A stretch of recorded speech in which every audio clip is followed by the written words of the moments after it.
Señor, tú sabes. Jesús le dijo por tercera vez: Simón, hijo de Juan, ¿me quieres? Pedro se entristeció. La tercera vez le dijo: ¿me quieres? Y respondió: Señor, tú lo sabes todo. Tú sabes que te quiero. Juan 21:17. El corazón del cristianismo no se encuentra en hacer un curso de teología sistemática o en memorizar doctrinas para ser repetidas.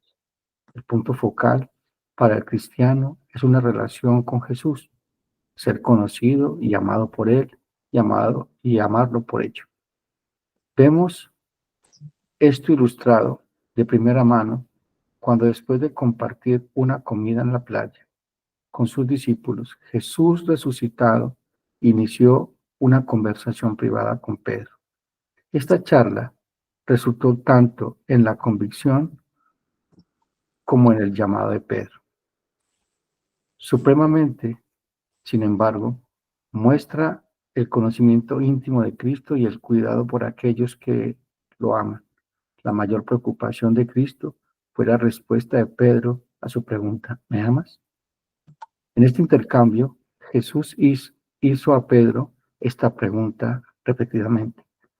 La pregunta no pretendía provocar mero sentimentalismo, exigió una decisión. La repetición sirvió como un claro recordatorio de las tres negaciones de Pedro de conocer a Cristo. Juan 18:15, 18:25, 18:27. Y obligó a Pedro a reconocer sus acciones recientes no habían demostrado su amor por Cristo. No podían señalar su propia obra para justificarse. Llegaremos a la misma comprensión al considerar los momentos en que hemos tropezado cuando Cristo nos hace la misma pregunta. No hay nada que podamos decir o hacer en nuestra defensa para probar nuestro amor. Lo único que Pedro podía suplicar ante el Padre, ante Cristo, era la propia omnisciencia de Dios. Señor, sabes que te amo. Del mismo modo, nuestra única apelación es el corazón comprensivo de Jesús. Nuestras acciones pueden desanimarnos, nuestras circunstancias pueden habernos golpeado, y nuestro amor por Dios puede ser débil, pero podemos consolarnos con la verdad de que Jesús conoce nuestros corazones. Él sabe que nuestros corazones fallan, Él sabe que nuestra fe puede ser débil, pero nuestras fallas son la razón por la que Él vino a este mundo, murió en la cruz y resucitó. Si nos encontramos necesitando restauración, pero sin tener nada que decir en nuestra defensa, la maravillosa esperanza que tenemos es que podamos decir: Señor, tú sabes. Y si nos encontramos necesitando que nuestro amor se reavive, pero no tenemos nada dentro de nosotros para encenderlo, la maravillosa verdad es que podemos mirar a nuestro Señor colgado de una cruz por amor a nosotros, porque amamos, porque Él nos amó primero. Primera de Juan 4:19. Toma un momento y reflexiona sobre la inmensidad e intimidad de la gracia y el amor de Dios por ti. Jesús llevó todos tus fracasos en la cruz para que pudieras morir al pecado y vivir para Él. Primera de Pedro 2:24. Y Él continúa buscando relación contigo. A pesar de todas tus imperfecciones, Él te conoce completamente. Sin embargo, te ama perfectamente. ¿Lo amas? Porque seguramente no hay ninguno más digno. Primera de Juan 3:16-24 para profundizar. Amén. Amén. Muchas gracias. Buenos días para todos. Hoy es víspera de Navidad y si algún grupo de personas podría festejar este día, seríamos nosotros. Pero no como el niñito pequeñito, sino como el Salvador que vino al mundo. El Salvador el Dios que se hizo carne, el Dios Rey. Y gloria a Dios por eso. Y el devocional dice lo sabes, en el sentido de que Dios lo sabe. Pero como siempre, hay preguntas. ¿Tú lo sabes? El devocional nos pide reflexionar hoy sobre la inmensidad e intimidad de la gracia. Y vamos a ir hoy en esa dirección, a hablar un poco acerca de la gracia de Dios, de la gracia de ese, ese redentor que vino al mundo, que se encarnó, y es lo que estamos recordando en estos días, que tenemos un Salvador. Pero tenemos un Salvador porque estamos condenados. Y gloria a Dios. Pregunta, ¿eres del Señor? Si alguien te dice qué es la gracia, ¿podrías contestar qué es la gracia? Y cómo la gracia de Dios define tu diario vivir. Y vamos a meditar hoy un poquito en esas preguntas y que el Señor nos permita hoy comprender un poco más acerca de Él mismo. Dice Juan 3, de tal manera amó Dios al mundo que ha dado su Hijo unigénito para que todo aquel que en él crea no se pierda, sino que tenga vida eterna. Y recordando que Juan 3 es una conversación entre nuestro Salvador y Nicodemo. Y ya el Señor Jesús le había dicho a Nicodemo que es necesario nacer de nuevo. Y lo otro es que es necesario que el Hijo del Hombre sea levantado. Entonces, estas dos verdades se encuentran relacionadas. Se requiere la muerte y la resurrección de Cristo, y es decir, es necesario que Él sea levantado, y siendo que Él ya ha sido levantado y que ha llevado nuestro castigo, ahora el Espíritu de Dios puede regenerarnos y puede hacernos nacer de nuevo. Pero no olvidemos que es necesario, imprescindible, nacer de nuevo. Es decir, para que hoy podamos entender estas verdades, es necesario nacer de nuevo. Para que podamos vivir conforme a la misericordia y a las bondades del Señor, es necesario nacer de nuevo. Porque el Señor Jesús nació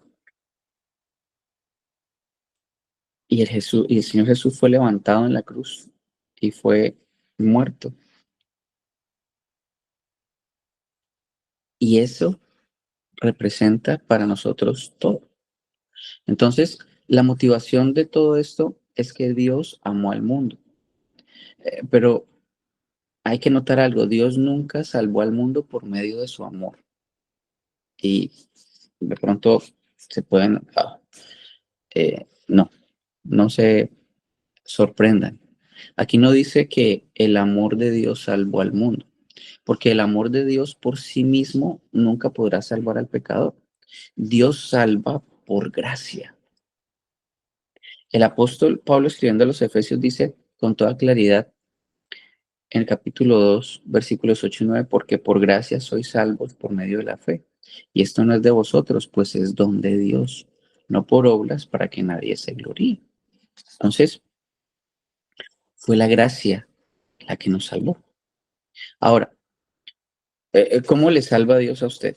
Dios le salva por su gracia, porque de tal manera amó Dios al mundo que ha dado a su Hijo unigénito para que todo aquel, y aquí cuando dice todo aquel, puedes poner tu nombre, puedo poner mi nombre. Y continúa diciendo, para que todo aquel, o sea, para que tú, para que yo, que en él cree, no se pierda, mas tenga vida eterna. Entonces, la palabra cree está pegada a una preposición y es en. Significa creer en Cristo, no creer cualquier cosa, no creer en cualquier cosa, es creer en Cristo. Y eso es sumamente importante hablando de la gracia. Es decir, confiamos en Él como el que llevó la pena de nuestros pecados. Este es un asunto personal. No hay una salvación grupal, ¿sí? Que todos nos abrazamos y somos salvos. No, es personal. Es este Salvador que recordamos que nació, que vino al mundo, que se encarnó, nos presenta la posibilidad de la salvación personal. Es el Salvador personal. O sea, el Salvador de Paola, de Olmedo, de Luz, de Hilda, de Haider y de todos los que estamos aquí. Personal. Entonces, cada uno de nosotros individualmente necesita creer que Él murió en nuestro lugar. Por eso, nuestros hijos no son salvos porque yo soy salvo. No son salvos porque van a la iglesia. Nuestros esposos no son salvos porque nos acompañan de mala manera a la iglesia. O nuestras esposas. No, son salvos porque creen en Cristo. Y recuerden que ese creer no es de nosotros, es de Él. Dios no envió a su Hijo al mundo para condenar al mundo, 17 y 18, sino para que el mundo sea salvo por Él. El que en Él cree no es condenado, pero el que no cree ya ha sido condenado porque no ha creído en el nombre del unigénito Hijo de Dios. Aquí, cuando dice Jesús, vino la primera vez, Él no llegó como juez. Hoy estamos recordando ese nacimiento en estos días. Y ese Jesús que se encarnó en aquel tiempo no vino como juez. Y quedó muy claro en su conversación con aquel hombre en Lucas capítulo 2, que quiso que el Señor le juzgara entre él y su hermano. Y en el versículo 14 de este capítulo dice, hombre, ¿quién me ha puesto sobre vosotros como juez o partidor? Jesucristo no vino como juez la primera vez que llegó a la tierra, vino como Salvador.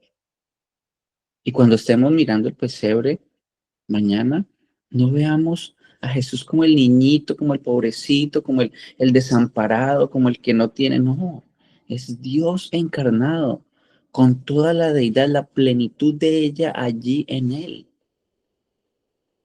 Y nosotros no celebramos el pequeñito, el niñito Jesús, no, el Jesús Salvador. Y nació el Salvador y tenía que nacer como nacemos todos los seres humanos para poder cumplir su tarea, que es salvar a los suyos. En este caso, a ti y a mí y a todos los que en Él creen, por gracia. Entonces, si usted no cree, ya ha sido condenado. ¿Por qué? Porque no ha creído en el nombre del unigénito Hijo de Dios. Ese es el punto. Aquel maravilloso nombre es Jesús. Y su nombre es Jesús porque Él es el Salvador del mundo. Cualquiera que cree en el nombre ya no está bajo condenación, sino que tiene vida eterna. Y recuerden que solamente puede creer por gracia. Y vamos a hablar un poquito de esto más adelante. 19 al 21. Y esta es la condenación. La luz vino al mundo, pero los hombres amaron más las tinieblas que la luz, porque sus obras eran malas. Pues todo aquel que hace lo malo detesta la luz y no viene a la luz para que sus obras no se vean puestas al descubierto. Pero el que practica la verdad viene a la luz para que se ponga de manifiesto que sus obras son hechas en Dios. Entonces, ¿no ve que este es el juicio? O sea, este es lo que se levanta en el tribunal de Dios. El día que el mundo crucificó a Cristo, el mundo tomó una gran decisión. Ahora debe ser juzgado por Dios. Y de eso es lo que habla aquí. Recuerde que Jesús estaba hablando con Nicodemo. Y aquí Nicodemo era un fariseo. Y los fariseos creían que cuando viniera el Mesías, vendría como juez. En el Antiguo Testamento presentó dos aspectos de la venida del Mesías. Uno era como Salvador, llegando para morir y para pagar la pena. Y en otro aspecto, era su venida como juez. Y los fariseos en aquel entonces razonaban que el Mesías sería un juez cuando viniera, porque en el Antiguo Testamento presentaba también este aspecto, pero se olvidaban del otro. En el Salmo 2 del versículo 9 dice, los quebrantarás con vara de hierro. El profeta Daniel en su libro, capítulo 7, 3 y 14, habló como el juez del mundo entero. En el Salmo 45 habló del reinado del Mesías sobre el mundo con justicia. En el libro del profeta Isaías, capítulos 11 y 42, se habla acerca de sus juicios con justicia. El Señor Jesús le estaba diciendo a Nicodemo con suma claridad que en esta ocasión Dios había enviado a su Hijo para juzgar al mundo. Perdón, no había enviado a su Hijo para juzgar al mundo, sino para que el mundo fuese salvo por medio de él. Entonces, la palabra que se traduce aquí en griego por mundo es cosmos. Esto quiere decir que el propósito redentor de Dios abarca todo el planeta. Y por eso nos somos mandados a presentar estas buenas nuevas de salvación a todos los rincones del mundo. Entonces, en aquel momento Dios no vino para condenar al mundo, sino para salvarlo. En Cristo no hay ninguna condenación, porque aquellos que no creen en Cristo ya están condenados. Hay quienes piensan que en la actualidad el mundo está siendo juzgado, y no es así. Es una mentira nacida de las propias entrañas de Satanás. El mundo está perdido. Usted y yo vivimos en un mundo perdido, que no necesita esperar a un juicio para comprobar que está perdido, no necesita el juicio final para saber que está perdido. Nuestra situación parece a la de aquel que se encuentra en prisión y se le pregunta si acepta o no el perdón. Y en el perdón en este caso es el evangelio. Y la prisión es el mundo. Y la gente está allí contenta, feliz, pensando que todo está bien. Y no, ya están condenados y solamente están esperando el momento de la ejecución. Entonces, no consiste en decirle al ser humano que está siendo sometido a juicio porque ya está condenado. Se encuentra en prisión esperando el momento de la ejecución. Pero el Evangelio le dice a ese ser humano prisionero que le ofrece el perdón por gracia. Y la pregunta es, ¿aceptará el perdón? Usted ahí sentado hoy o como esté, ¿ha aceptado el perdón de Dios por medio de la gracia? Por gracia, por medio de la fe, perdón. El Evangelio es para salvar a los que ya están perdidos. O sea, tú y yo, si somos salvos hoy, es porque estábamos perdidos. Y la idea es que hoy podemos meditar en esas realidades y en esas verdades que la gracia nos ha salvado. Entonces, la condenación o el juicio es que la luz vino al mundo. ¿Sí? Hoy estamos recordando en este tiempo que la luz vino al mundo, pero siendo el hombre pecador por naturaleza, sus obras son malas. Por tal motivo, la Biblia dice que los hombres amaron más las tinieblas que la luz, en Juan 3:19. El hombre que no ha nacido de nuevo tiene un cierto parecido con las ratas. Y perdón, pero es muy gráfico. Siempre corren hacia el rincón más oscuro de una sala cuando se enciende la luz. Y es natural que los hombres no quieran la luz, porque ésta revela sus malas obras.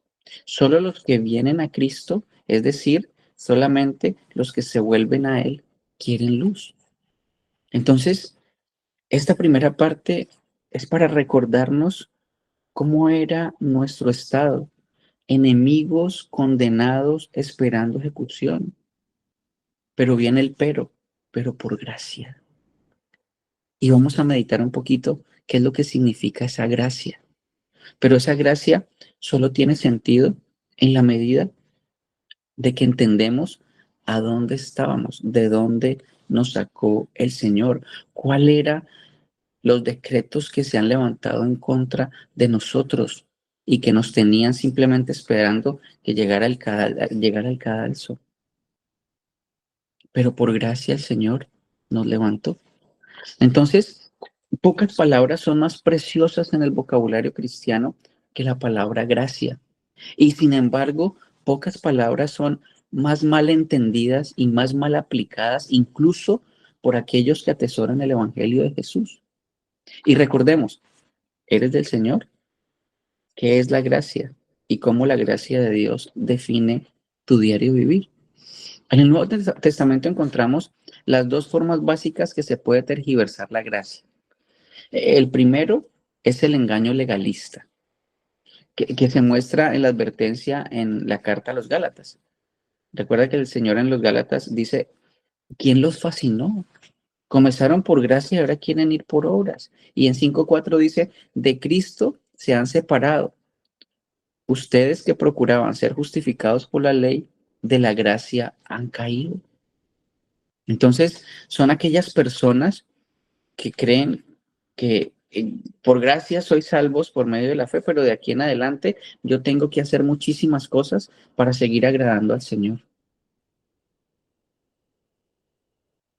Y el segundo, ¿sí?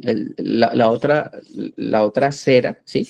Es una palabra de domingo, como dice el pastor Sugel, pero es pertinente que la conozcamos. Y el segundo es el error antinomiano. ¿Y qué es eso antinomiano? No se asusten. El antinomiano solamente es anti, que significa contra, y nomos, que significa ley. Entonces, aquel que va contra la ley. Y Judas nos lo explica muy bien en 1:14. Algunos hombres convierten la gracia de nuestro Dios en libertinaje. Entonces, antinomiano simplemente es ser un libertino. O sea, algunas personas piensan que son salvas por gracia, están liberadas de la ley y ahora hacen lo que les plazca, porque la gracia es abundante, entonces fornico, porque la gracia es abundante, entonces miento, porque la gracia es abundante, entonces engaño, y lo que tú quieras ponerle allí, sí, señor. Entonces, tenemos estas dos orillas de la gracia, el legalismo y el libertinaje o antinomianismo. Ellos pueden predicar solo gracia y pueden hablar de solo gracia, pero lo que realmente significa es, para los legalistas, gracia ignorada, y para los antinomianos o libertinos, gracia abusada. De cualquier manera, como Sinclair Ferguson muestra poderosamente en su libro El Cristo Completo, la gracia cae en desgracia. Y mi hermano, mi hermana, no sabes cuán a menudo tú te vas a un lado o te vas al otro lado. Y si no eres consciente de eso, hoy es un buen día para ir en arrepentimiento y fe. Porque a veces pensamos, no, no, no, legalismo, no, antinomianismo o libertinaje, no. Pero, ¿qué pasa cuando pecas de manera deliberada? Cuando sabes que está mal, pero aún así lo haces. ¿Y qué pasa cuando eh, te enojas, por ejemplo, en estos tiempos, por el árbol, por el pesebre, por... ¿Dónde está Romanos capítulo 14, Primera de Corintios capítulo 8? Entonces, la mayoría de nosotros no somos legalistas, moralistas, ni libertinos, ¿sí? Amantes del libertinaje, antinomianos. No lo somos, comillas. Pero cada uno de nosotros es propenso a inclinarse hacia un error o hacia otro. Cuanto más nos inclinamos, menos asombrosa se vuelve la gracia y más pesada se siente la vida cristiana. Y por eso es que Pedro nos dice que los que se fueron era porque no son de nosotros, no han nacido de nuevo, por lo tanto no tienen la gracia salvadora. Y entonces comienzan a vivir una vida con mucho peso porque tienen que hacer esto, tienen que hacer lo otro, tienen que hacer aquello para agradar a Dios y pelean con el resto del mundo porque si no hacen lo que ellos creen que se debe hacer, entonces ellos están mal, yo estoy bien y al final, plum, explotan y se van. Y los otros, por el otro lado, pues fornicarios, idólatras, avaros, borrachos, ladrones. Y la palabra de Dios dice que no debemos juntarnos con ninguno de ellos que se dice que es creyente, que se dice que es cristiano, pero vive en fornicación, vive en avaricia, en idolatría, maldiciente, borracho, ladrón. 1 Corintios 5:11, más bien os escribí que no os juntéis con ninguno, que llamándose hermano fuere fornicario, avaro, idólatra, borracho, ladrón, con el tal aún ni comáis. Y mucha gente entiende mal esto pensando que es que no podemos juntarnos con los impíos, no. No podemos juntarnos con aquel que dice que es creyente, pero vive como un impío. Con esos ni aún comáis, dice el Señor. Entonces, tanto los legalistas como los libertinos en algún momento se van, porque no son de nosotros, porque no han nacido de nuevo, porque la gracia salvadora no ha aplicado absolutamente nada en sus corazones. Entonces, dice Primera de Juan 5:12, es necesario entonces permanecer firmes en la verdadera gracia. Y vamos a mirar qué es lo que esa verdadera gracia ha hecho en nosotros. Y algo que ha hecho en nosotros es que somos bendecidos en el amado. A pesar de todas las diferencias entre los legalistas, antinomianos o libertinos, los dos a menudo comparten una sorprendente similitud. Tratan la gracia como algo que Dios da. ¿Tú crees que la gracia es algo que Dios te dio? Vamos a ver. Más que como un regalo, la gracia de Dios es Dios mismo. Y la gracia es una persona. Y esta persona es Jesús. Y cuando entendemos que la gracia no es algo que el Señor nos da, sino que la gracia es Él mismo, ya nuestra vida tiene que moverse de una manera diferente. Sinclair Ferguson escribe, cuando los cristianos hablan de que Dios nos da gracia, podemos imaginar rápidamente que la gracia es una especie de dinero espiritual de bolsillo que se reparte. Y el Señor reparte gracia como estos eh, personas contrabandistas y que comienzan a tener dinero para que todo el mundo recoja. No, no, no, ese no es nuestro Dios. Y esa no es la gracia. Aún la vieja explicación de que gracia es las riquezas de Dios a expensas de Cristo, puede hacer que suene como algo que Dios da, como si Dios cogiera algo y nos lo entregara a nosotros, pero que no es Él, es algo externo a Él. Y eso no tiene nada que ver con lo que es la gracia.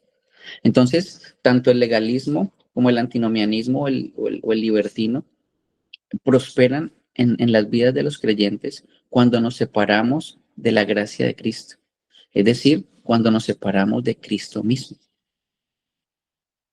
Entonces, ¿qué es la gracia?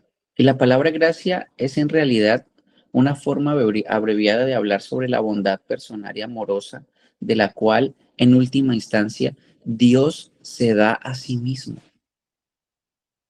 La gracia es el mismo Cristo, no es algo que el Señor nos da, es Él mismo. Él se da a nosotros. El Dios sirve a su creación y esa es la gracia. En las Escrituras, la gracia de Dios nunca se separa del Dios de la gracia. O sea, que saquémonos hoy, si el Señor nos permite, esa idea de que la gracia es algo que Dios nos da. La gracia es el mismo Dios dándose a sí mismo hacia nosotros. Los dos están entrelazados y Pablo puede llamar a la venida de Cristo la manifestación de la gracia. ¿Cuándo se manifiesta la gracia? Cuando Cristo viene. Cuando Cristo viene, cuando se manifiesta la gracia. Toda gracia nos llega, por tanto, por medio de Cristo, Romanos 1, 4 y 5. Toda gracia nos llega en Cristo, segunda de Timoteo 1, 9.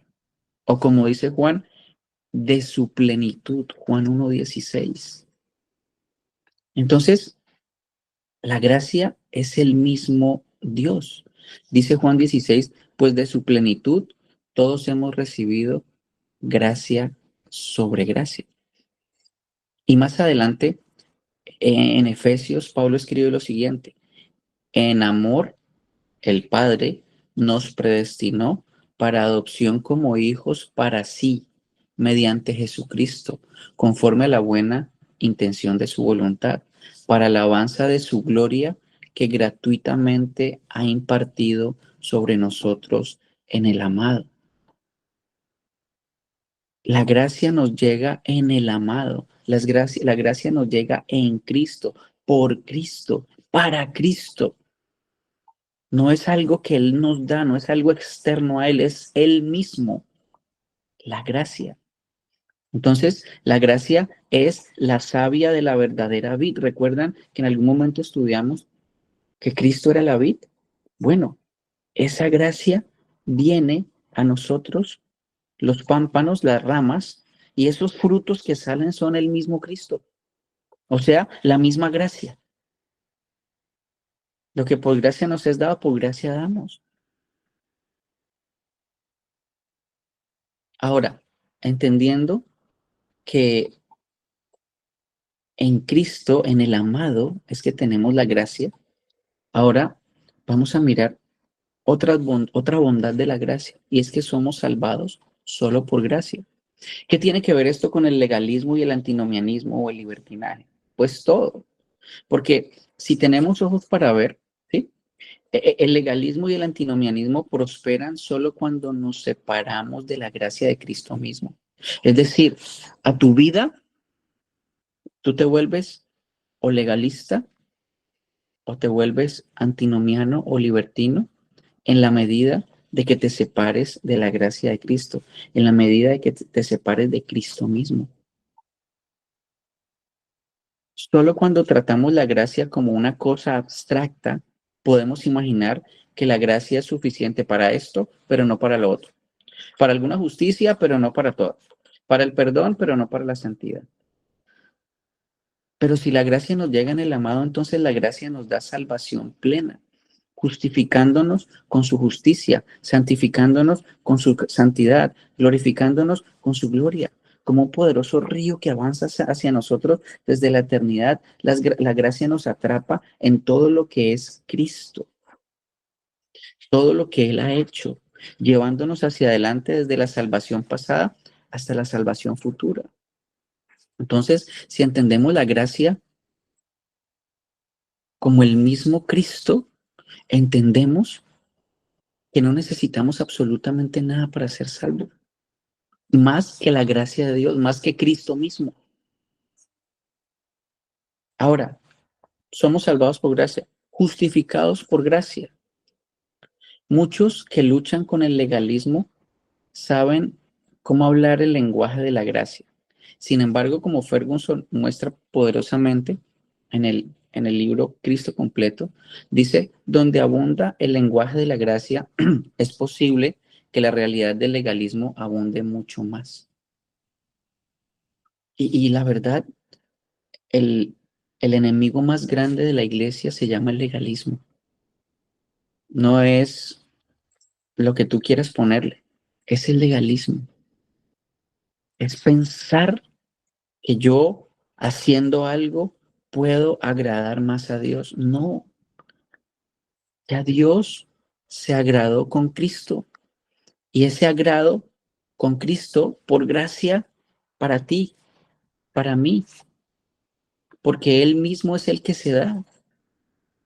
Y entonces, cuando somos revestidos de esa gracia, cuando somos revestidos de Cristo, tenemos lo suficiente para ser santificados, para ser salvados, para ser justificados.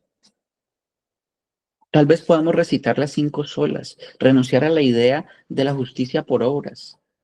Por gracia ustedes han sido salvos, Efesios 2:8. Y sin embargo, todo el tiempo podemos estar escuchando el suave susurro interior de que esta gracia no es suficiente para nosotros. Mi hermano, mi hermana, si entendemos hoy la gracia, entendemos que tenemos absolutamente todo lo que necesitamos.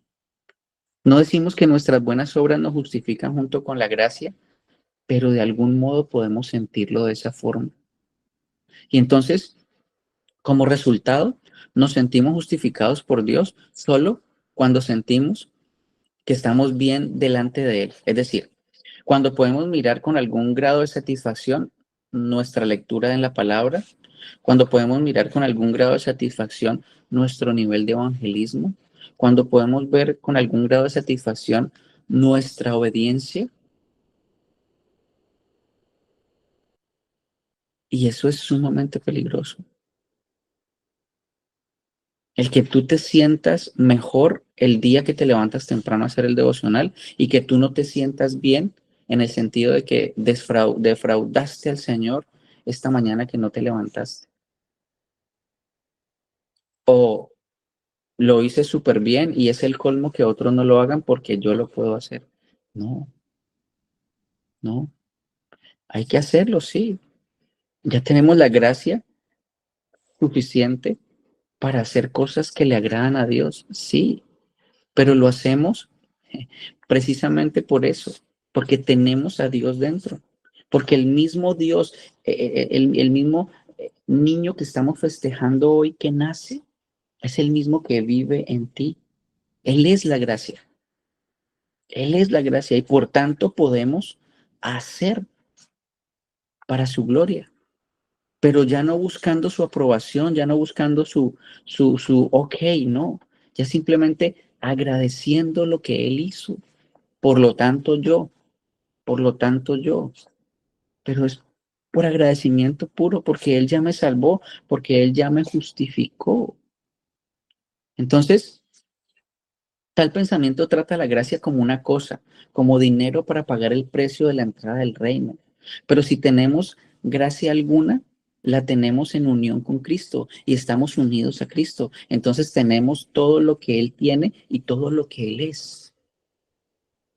Iglesia, cuando hablamos de que somos salvos por gracia, somos salvos por Cristo y por lo tanto está allí adentro, vive allí. Y por cuanto vive allí, ya yo vivo el mundo de una manera diferente, ya yo miro el mundo de una forma diferente, ya yo miro las preocupaciones de una forma diferente, ya yo miro las angustias de una forma diferente, ya yo miro la muerte de una forma diferente, ya yo miro la vida de una forma diferente. Porque eso cambia y marca la vida de todo ser humano, la gracia infinita de Dios, que es Dios mismo. Entonces, tenemos salvación por gracia, ahora tenemos justificación por gracia. Dice, más por él estáis vosotros en Cristo Jesús, el cual nos ha sido hecho por sabiduría y justificación, santificación y redención. 1 Corintios 1:30. Y mira lo que dice en Efesios 1:7. En él tenemos redención mediante su sangre, el perdón de nuestros pecados según las riquezas de su gracia. Mi hermano, mi hermana, la gracia nos salva, la gracia nos justifica. Tú ya no tienes que hacer nada para agradar a Dios. Ya Cristo lo agradó por ti. Por lo tanto, lo que debes hacer por gracia, lo que quiere decir es agradecer. ¿Y agradecer cómo? Obedeciendo. Agradecer cómo haciendo lo que el Señor manda hacer. Pero hay una cosa muy especial que la gracia nos da y es el gran privilegio de no luchar contra el pecado, de no luchar contra Satanás. Porque, como hemos hablado aquí antes, ¿cómo mortificamos el pecado? No voy a mirar, no voy a oír, salgo corriendo para otro lado. Voy a evitar hacer esto, voy a evitar hacer lo otro, no. No, esa no es la gracia. Esas son tus obras. Ese es el legalismo tuyo. Sí, a partir de hoy voy a hacer esto, a partir de hoy voy a hacer lo otro, a partir de hoy a partir, obras. Llegaste por gracia y entonces ahora quieres por obras y entonces estarán preguntando, bueno, entonces, ¿cómo vamos a mortificar el pecado? Pues el pecado se mortifica solamente abrazando la gracia.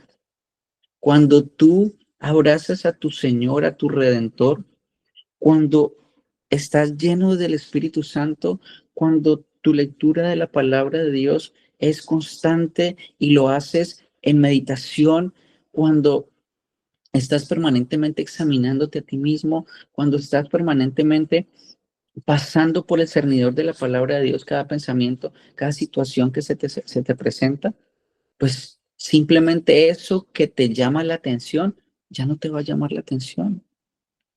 Esas fotos que ves tal vez en el celular, esas series que tal vez ves, esa manera de responder a tu esposo, a tu esposa, a tus hijos, simplemente va a dejar de ocurrir. ¿Por qué? Porque estás abrazando la gracia. Y recuerden que la gracia es un regalo y el regalo es Cristo mismo. Y esa misma gracia es la que te aleja de eso. No es ir a pelear en contra de eso, sino abrazar la gracia. Y cuando tú abrazas la gracia, ya esa palabra fuerte que sale, ya no va a salir. Ya cuando se te presenta en el celular esa imagen, simplemente vas a cancelar esas pantallas, esas aplicaciones o lo que sea allí. ya esa mujer que pasa y se pavonea delante de ti, te muestra las piernas, ya simplemente vamos a voltear a otro lado y seguir con nosotros. Eso, ese hombre que te pretende y te dice cosas lindas y trata de endulzarte el oído, pues ya simplemente no lo vas a escuchar. ¿Por qué? Porque estás abrazando la gracia y la gracia es suficiente para resistir la tentación. Entonces, cuando entendemos qué es lo que hace la gracia en nosotros y qué es la gracia en nosotros, vamos a vivir una vida santa. Todos podemos vivir tal cual como dice la palabra de Dios, en santidad, porque ya tenemos la gracia. No necesitamos más, solamente abrazarla. Entonces, todo lo que necesitamos para que el favor de Dios descanse sobre nosotros para siempre, ya lo tenemos.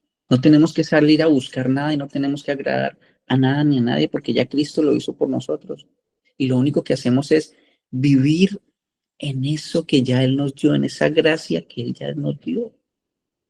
Entonces, cuando creemos en Jesús, no obtenemos cierta cantidad de gracia de Él y luego esperamos que sea suficiente para nuestra justificación. No. Dice, por fe nos revestimos de Cristo. Gálatas 3:27. Porque todos los que fueron bautizados en Cristo, de Cristo se han revestido. Tú te has revestido de Cristo. Tú te has revestido de la gracia de Dios. Ya tienes lo que necesitas para vivir la vida que Dios manda vivir, mi hermano, mi hermana. Deja de estar dando golpes contra el aguijón a toda hora. Deja de estar peleando contra Satanás y cuanto mil demonios aparecen por allí. Simplemente abraza la gracia y simplemente Él va a huir, Él se va a ir, te va a dejar de molestar. Es simple, es sencillo. Ahora, santificados por gracia. La verdadera gracia de Dios es el remedio para nuestras tendencias legalistas. También es el remedio para nuestras inclinaciones libertinas. Porque si la gracia nos une a Cristo, entonces no podemos disfrutar solo de una parte de Él. No podemos abrazarlos para justificación sin abrazarlos para santificación. Todo lo que Cristo es en su perfecta humanidad llega a ser nuestro, incluyendo su santidad. Pocos pasajes desmantelan nuestras ideas unidimensionales de la gracia como Romanos capítulo 6. Pablo, después de celebrar la gracia que viene a nosotros en la justificación, Romanos 5:15, anticipa la pregunta libertina o antinomiana. ¿Qué diremos entonces? ¿Continuaremos pecando para que la gracia abunde? De ningún modo, dice Pablo, dice el Señor. ¿Y por qué? Porque cuando Cristo murió bajo la maldición del pecado, no se enterró con él. Y cuando Cristo se levantó del dominio del pecado, nos tomó de la mano y nos condujo a su libertad. Hermano, ya no estás preso del pecado. Ya no, pobre de mí, ¿quién me librará de este cuerpo de muerte? No. Deja de estar en Romanos 7 y pasa la hoja a Romanos 8 y dice, hay libertad en Cristo. Ya eres libre, la gracia te libertó de esas pasiones. La gracia te libertó de esa vieja y vana manera de vivir. Porque la gracia es Cristo, la gracia no es un dinero electrónico, digital, espiritual, no. La gracia es Cristo. Y Cristo compró tu santificación, compró tu justificación, compró tu salvación, porque Él es la gracia. Y cuando entendemos que Él es la gracia, vamos a estar bien. Entonces de ahí las palabras victoriosas de Romanos 6:14, el pecado no tendrá ningún dominio sobre ustedes, porque no están bajo la ley, sino bajo la gracia. Si la gracia es solo perdón, la declaración de Pablo suena hueca, porque a veces pensamos que la gracia es perdón, perdón, no, no, no. La gracia es más que el perdón, la gracia es el poder, no solo el perdón. Escribió John Piper, sí, y no cualquier poder, sino el mismo poder que latía por las venas de Jesús cuando salió de la tumba. La santidad se basa en la fuerza de la resurrección. Por cuanto Jesucristo resucitó, tú eres santo y tienes la santidad suficiente para presentarte si mueres hoy delante de Dios y para vivir la vida que Dios te manda a vivir por gracia. En Cristo la gracia no solo llena nuestro pasado, no solo impregna nuestro presente, sino también adorna nuestro futuro. Alguien puede preguntarse, si hacemos necesaria la santificación en la vida cristiana, ¿no nos desviamos hacia el legalismo? Es lo que decían los católicos en el tiempo de la Reforma. Si les explicas lo que es la gracia, ellos van a ir al libertinaje. No, ya están en el libertinaje, número uno. Y número dos,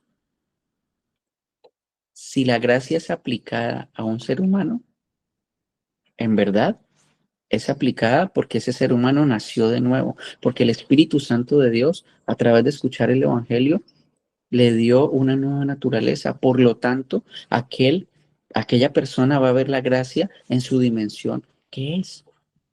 El que ve la gracia como la licencia para fornicar, mentir, engañar, ese no ha nacido de nuevo. Es sencillo, es simple.